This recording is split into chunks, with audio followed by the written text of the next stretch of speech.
Guillaume Soro ne démord pas. En exil en France, le fondateur de Génération et Peuple Solidaire (GPS) ne cesse de menacer le régime d'Alassane Ouattara. Le député de Ferqué, qui a déjà dénoncé la candidature du chef de l'État à la présidentielle du 31 octobre 2020, vient encore de briser le silence. Guillaume Soro menace encore Alassane Ouattara.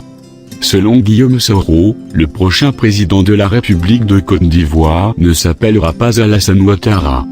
Le patron de Génération et Peuple Solidaire estime qu'en vertu des articles 55 et 183 de la Constitution du 8 novembre 2016, et en vertu de la continuité législative ininterrompue, du principe de la limitation des mandats présidentiels au nombre de 2, des constitutions de la Deuxième et de la Troisième République, M. Alassane Dramane Ouattara, qui achève son deuxième mandat le 31 octobre 2020, n'est plus éligible à une élection présidentielle en Côte d'Ivoire.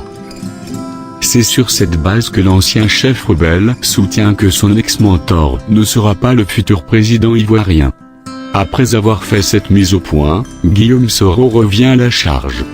Dans une publication sur son compte Twitter, celui que l'on surnomme le leader générationnel a clairement affirmé que l'élection présidentielle ne se tiendra pas dans les conditions actuelles. Voici ce que c'est la démocratie en Afrique.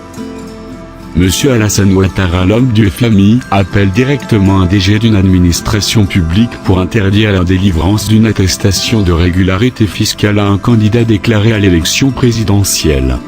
On choisit ses adversaires quand bien même on est inéligible. Comment croire à cette mascarade électorale qui s'annonce?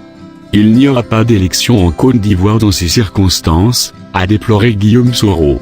Entre-temps, il faut noter qu'Alassane Ouattara a déjà déposé sa candidature auprès de la Commission électorale indépendante, CEI.